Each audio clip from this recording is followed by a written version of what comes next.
todos. Falar um pouco sobre o tema que é revitalização das zonas mortas, que é o tema dessa mesa. E foi passada essa questão da cultura e lazer que brotam das metrópoles. Quando você tem um tema muito amplo, fica-se um pouco sem saber o que falar, né? São casos de sucesso, se a palestra é mais normativa. Eu decidi fazer alguns comentários que às vezes me preocupa o senso comum que existe sobre essa utilização do lazer, da cultura, do entretenimento, do turismo, para políticas que às vezes são chamadas de revitalização urbana ou regeneração urbana. Primeira coisa é que as datas que vocês veem, 68, 69, 73, 75, são todas de projetos ou ações que se auto-intitulavam revitalização urbana, baseadas no lazer e na cultura. Nós temos muito a noção de que esse tipo de política é recente, ou pelo menos é algo que começou nos anos 1990. Na verdade, são políticas que no Brasil já completaram 45 anos. Né? Isso surge muito de uma carta patrimonial, que são as normas de Quito, que é a primeira carta patrimonial que deixa de ver a iniciativa privada como um empecilho à preservação do patrimônio cultural e passa a ver essa iniciativa privada como parceira. E deixa de ver um monumento, uma igreja antiga, como algo muito ligado só à memória e à identidade, e passa a olhar isso como um instrumento de desenvolvimento econômico. Então, já no final dos anos 60, as duas prefeituras pioneiras no Brasil, Recife e Salvador, elas criam políticas, na verdade são projetos do máximo, de recuperação de partes do núcleo antigo da cidade, partes essas que estavam redundantes e ou deterioradas. E essa recuperação se trata através do quê? Através da recuperação do patrimônio cultural e do incentivo ao lazer e turismo nesses espaços urbanos. Né? Então, no caso do Pátio de São Pedro, que é um projeto pioneiro no Brasil, a prefeitura pega um pátio de igreja, desapropria 18 casas coloniais, cria uma comissão permanente que vai cuidar desse espaço, faz com que todos os negócios tenham que ser negócios turísticos, faz uma promoção turística e cria uma empresa chamada Empresa Metropolitana do Turismo para promover o turismo no Recife. Então não são coisas novas, são na verdade coisas muito antigas que não se tem memória administrativa e nós não recuperamos essas experiências para atuar no presente. Por isso que nós acabamos cometendo os mesmos erros de 40, 45 anos atrás. E também algumas pessoas falam para mim, mas o programa Monumenta foi revolucionário e atuou no centro da metrópole, no Recife, em São Paulo, no Rio de Janeiro. Ou o Parque Cidades Históricas também é revolucionário. Na verdade, nós temos um ancestral já em 1973, o PCH, que tem um nome enorme, né, vindo do regime militar, que fez exatamente o que o Monumenta tentou fazer e que o Parque Cidades Históricas tenta fazer nas metrópoles. Claro que eles também abordam cidades patrimoniais, que é você recuperar o núcleo antigo, uma parte do núcleo antigo, através da cultura, do lazer e do turismo. Quando eu falo de revitalização urbana, né, uma coisa que, principalmente se você for na literatura analítica, começar a ler uma literatura analítica que bebe geralmente do mundo anglo-saxão, da Inglaterra, dos Estados Unidos, é que isso parece ser muito importante, é algo que se investe muito. Né? Você geralmente fala de política de revitalização urbana, os casos do Recife Antigo, do Pelourinho, do Corredor Cultural no Rio de Janeiro, do Luz Cultural em São Paulo nos anos 80. Mas quando nós vamos analisar esses projetos mais a fundo, eles são pouquíssimo estruturados. É muito complicado você, a partir do campo de públicas, né, você chamar isso de uma política, de um plano ou mesmo de um programa. Você tem, via de regra, projetos muito específicos, muito restritos no tempo e no espaço, e muitas vezes não chegam nem a ser projetos, chegam a ser uma ação, e uma ação para marcar um governo. Então, eu fui o prefeito que recuperei o pátio de São Pedro. Eu fiz o Recife Antigo. Eu fiz a Sala São Paulo. Eu fiz o Museu da Língua Portuguesa. Você pega um espaço ínfimo do núcleo antigo da cidade, ou um equipamento cultural muito importante, que por mais importante que ele chega, ele é um só, e você fala que isso é a revitalização do centro da cidade. Com perdão do anglicismo, geralmente esses projetos e essas ações de revitalização urbana no Brasil, elas são espasmódicas, parecem espaços. Não tem muita continuidade, não tem muita estrutura por trás e não tem muito dinheiro. Quando você pega esses programas e vê a importância disso no orçamento público, é uma fração do orçamento público. No Recife, o primeiro programa de revitalização da área central foi em 1975. Participaram desse programa, inclusive, dois futuros prefeitos de Curitiba, o Herder e Dani Gucci. Quando você vê o dinheiro que foi usado para esse programa do orçamento público, não chegou a 0,1%.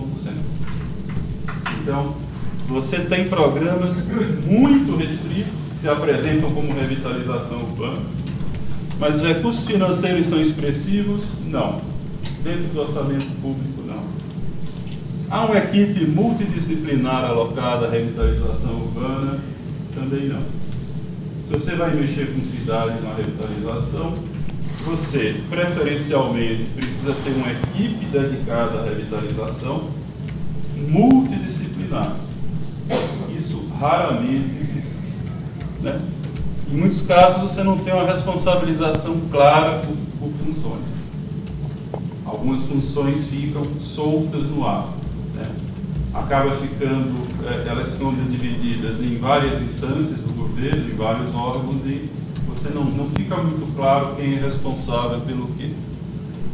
Não há continuidade administrativa e, apesar, geralmente, a literatura sobre revitalização urbana apontar que é uma maneira de você entregar a cidade a interesses privados, de você privatizar espaços públicos, é muito engraçado no Brasil o quanto a iniciativa privada não se interessa por essas políticas. Se interessa no início e são pequenos interesses. Quando nós vemos, por exemplo, tanto o bairro do Recife, que foi rotulado de Recife Antigo, quanto o Pelourinho, você não percebe grandes interesses por trás disso. Você tem um Estado que investe algo no início, tenta atrair o interesse privado, mas o pouco interesse privado que vem acaba saindo logo depois. Até porque os programas muitas vezes não se sustentam mais do que um punhado de anos, né?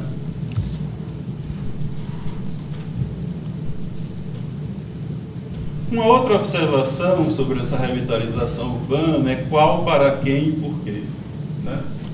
Quando você fala revitalização, você geralmente está falando em trazer uma vida nova para o espaço, né? É um termo que vem de fora, por mais que ele esteja usado no Brasil desde os anos 70. Ele também não é mais novo, tão novo quanto se pensa. Só que uma coisa é usar a revitalização numa cidade que perdeu grande parte da sua população e realmente você tem quarteirões inteiros abandonados. Então, Liverpool, na Inglaterra, hoje tem uma população igual a metade do que tinha nos anos 1930. Então, quando já visitei Liverpool 2 vezes, eu consegui a proeza de ter andado na menor unidade censitária da Inglaterra. Tinha uma unidade dessa em Liverpool que era o pior local para se morar na Inglaterra.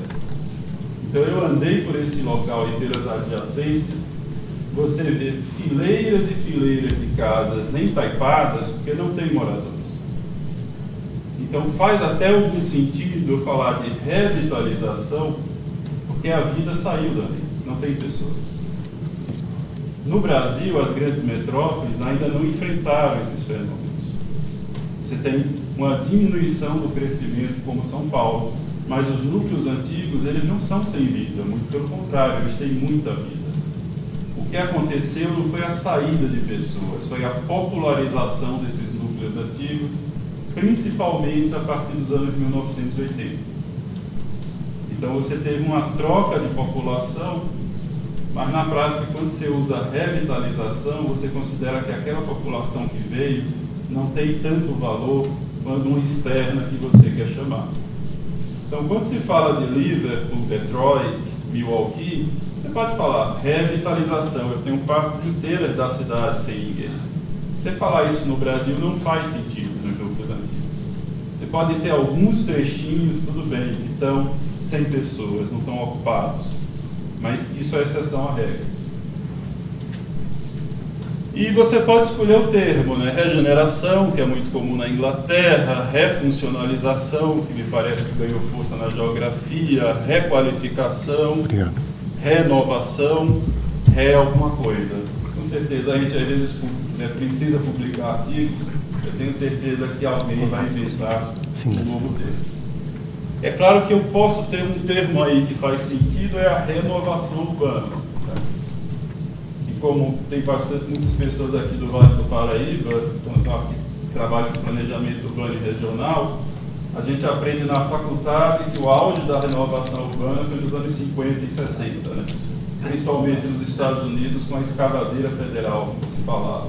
Você destrói a área inteira e ergue uma nova cidade no local.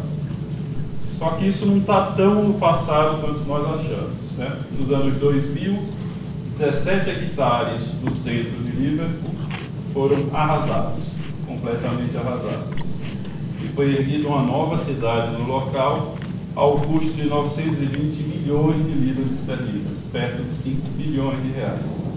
Isso em 17 hectares do núcleo antigo de uma cidade que ainda é importante, mas que já não é há muito tempo a segunda do Império Britânico, como eles gostavam de falar. Certo? Aí eu tenho nesse caso eu tive uma privatização total do espaço urbano. A Prefeitura de Liverpool passou essa área para a Grosvenor, que é a firma imobiliária do Duque de Westminster, e passou com isso todos os direitos estatutários sobre a área. Então virou uma área privada. 17 hectares do núcleo de Liverpool completamente privado. A segurança privada, a iluminação pública privada, a limpeza privada. Você pode ser pedido para se retirar em virtude de você ser um elemento indesejado lá. O inglês era muito fino, ele primeiro pede para você se retirar. Se você não se retirar, ele vai lhe expulsar de lá. Então, há várias maneiras de se chamar coisas diferentes. No caso desse exemplo que eu falei, não está muito ligado à cultura, ao lazer e turismo. Teve ligado muito ao quê? Ao comércio varejista, né? 82% da área bruta alocada do empreendimento foi para o comércio varejista. Uma coisa também que é interessante é que, e isso está um pouco por trás da questão da revitalização, é que a busca é sempre para um público externo, solvente, consumidor de lazer, turismo e entretenimento. Como se o público que eu tenho ele não existisse.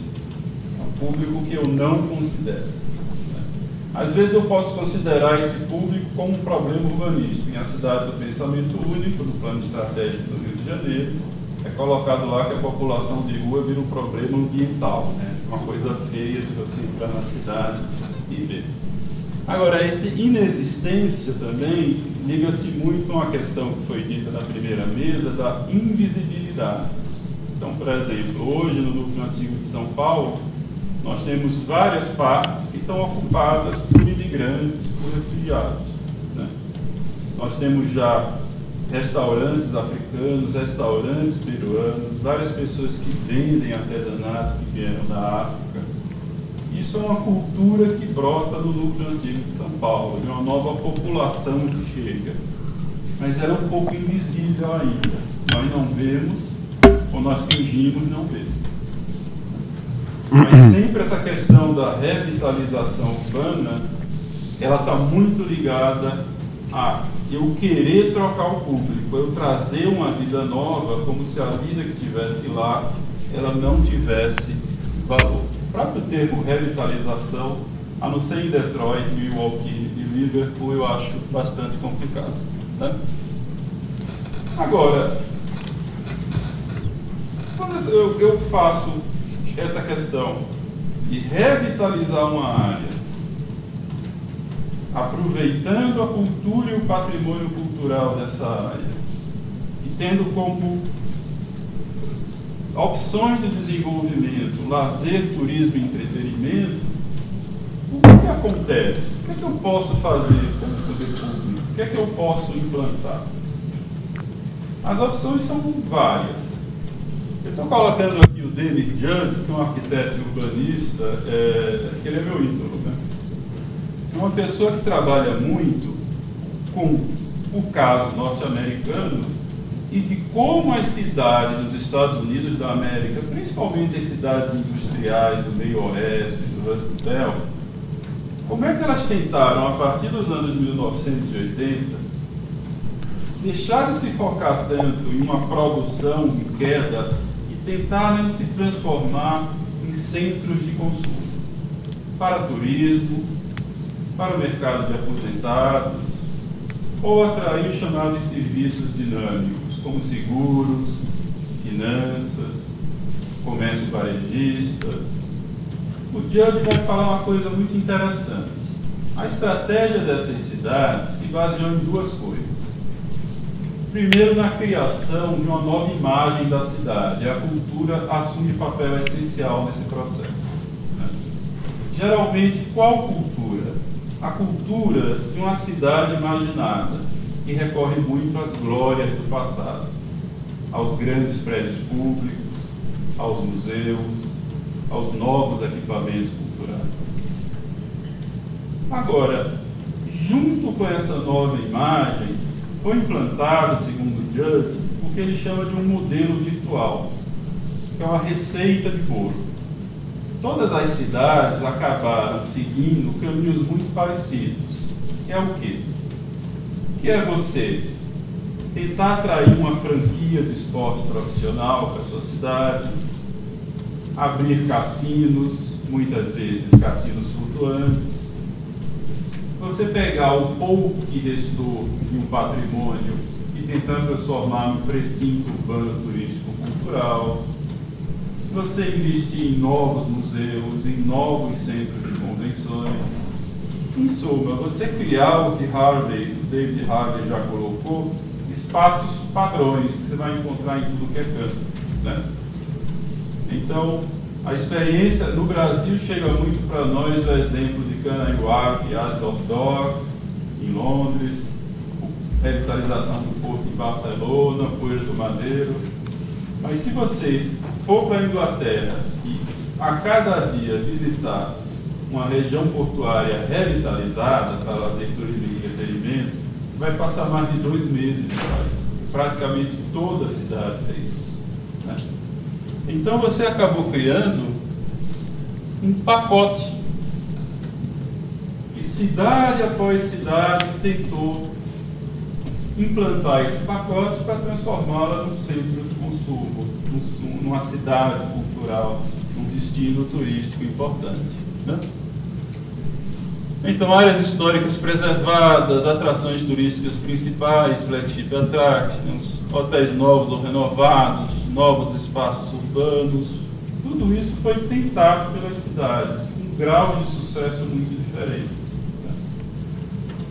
Uma coisa que é importante é a grande atração cultural. O símbolo disso é o Guggenheim de Bilbao, né? Que, na verdade, há cerca de 10 anos atrás, o Rio de Janeiro e Recife brigaram para ver quem atrairia o Guggenheim aqui para o Brasil. Nenhuma das duas, ainda bem, deu errado. Na Inglaterra você vê muito a multiplicação de franquias franquias de museus. Então, o Museu Imperial da Guerra de Londres, dos anos 1910, ele abriu uma franquia em Salford, que fica ao lado de Manchester, e teve sua área portuária revitalizada. E aí não pode faltar também o prédio de arquitetura icônica que chama a atenção. Uma coisa que São Paulo, tem um livro de Beatriz Carajusé ótimo, chamada Política Cultural e Negócios Urbanos, vai mostrar como a revitalização de São Paulo sempre passou muito, desde os anos 90, pela questão cultural. Em várias gestões ela se resumiu ao quê? A criação ou melhoria de um grande equipamento cultural.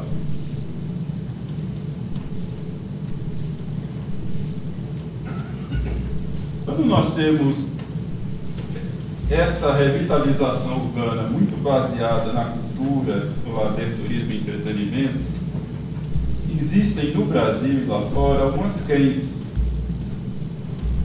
A primeira crença é no grande monumento restaurado, principalmente em cidades que têm um patrimônio cultural importante como Recife. Restaure o monumento, os turistas virão depois. Então, o PCH se baseou muito nisso.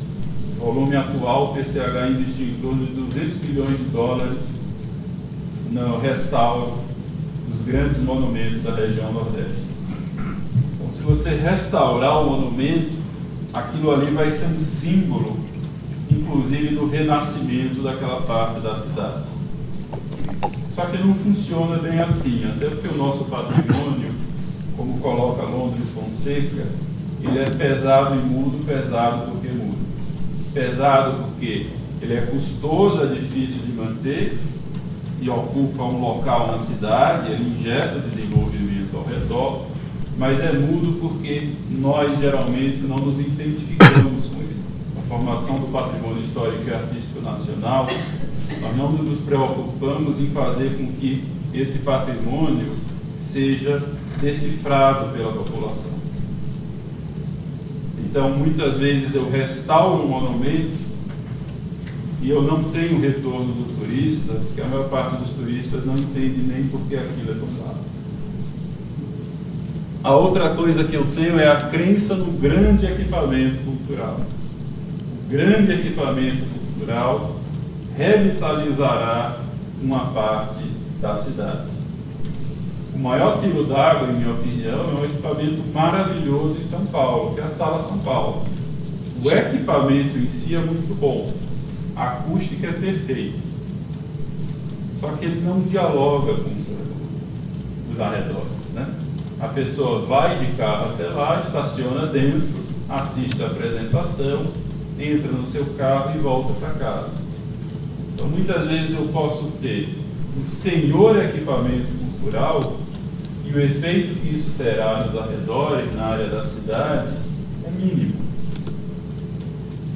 O equipamento ele vira muitas vezes o que, um termo que eu não sei se já é muito usado no Brasil, uma catedral no deserto. É importantíssimo, mas não dialoga com nada. Se nós pegarmos cidades, o núcleo antigo de algumas cidades, como Rio de Janeiro, Porto Alegre, você fica com a impressão, às vezes, que você tem um equipamento cultural interessante por quarteirão. Você pode passar um mês inteiro no Rio de Janeiro visitando museus e equipamentos culturais no núcleo antigo. Assim como Porto Alegre, parece que todo ano surge alguma coisa. Mas qual é o impacto disso? É muito pequeno.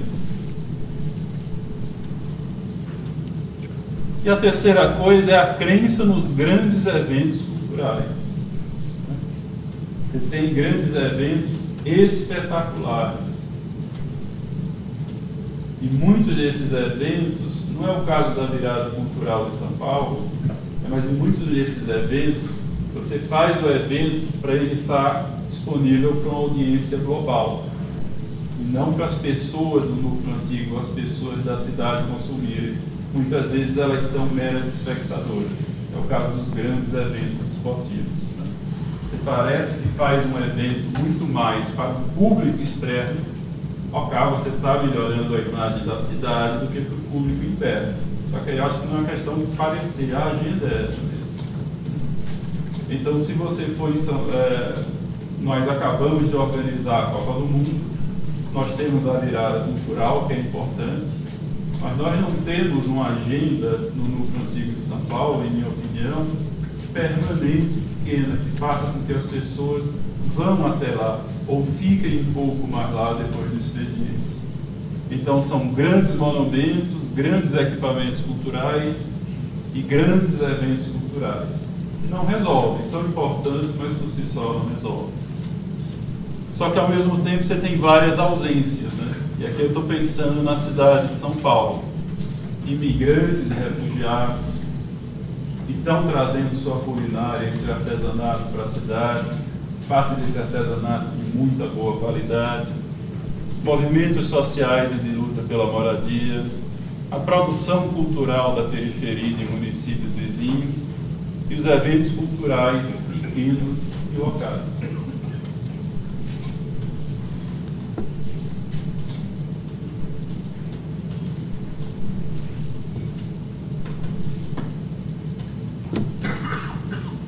Então, voltando aqui ao início, né, a revitalização das zonas mortas, cultura e lazer que brotam das metrópoles, após esses apontamentos que eu fiz, quais são os caminhos para recuperar o núcleo antigo das metrópoles brasileiras, né?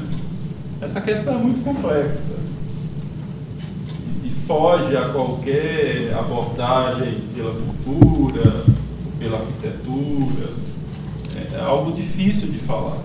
Agora, algumas coisas eu acho que já são consenso, por mais que nós saibamos que são e não haja uma atuação prática nesse sentido.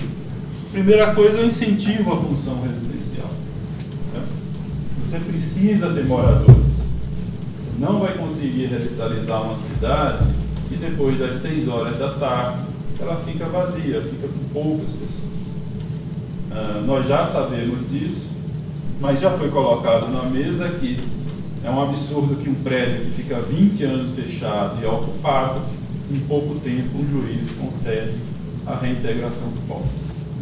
Até porque para a cultura brotar no núcleo antigo de uma cidade, eu preciso de uma população que more lá.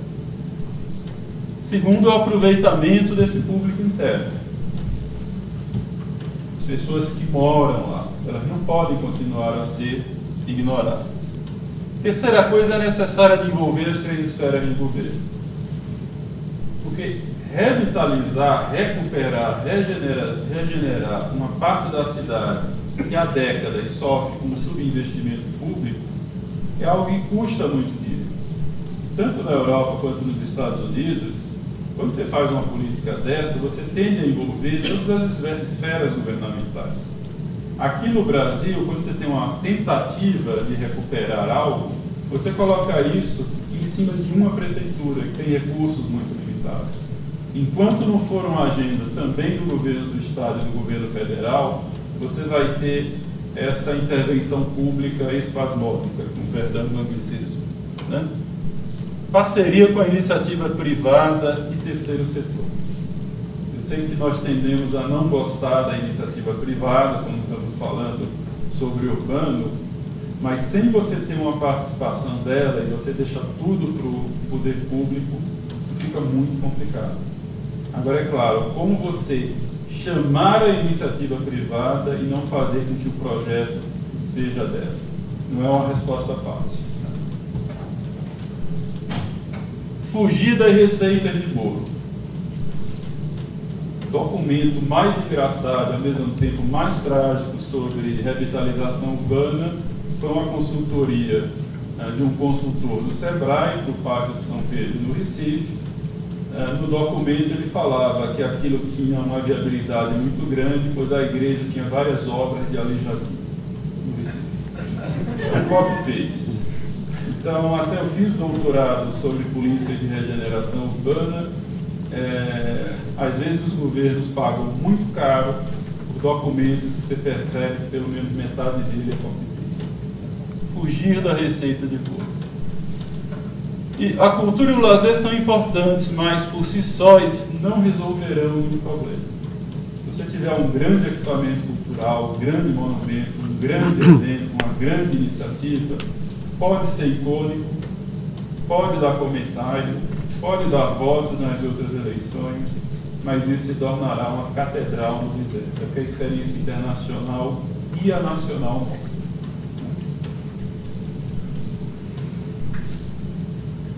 Aí o artigo de Judd, o melhor custo-benefício da história do turismo, certo? São 10 páginas que ele fala sobre o modelo virtual que eu citei. É isso, agradeço.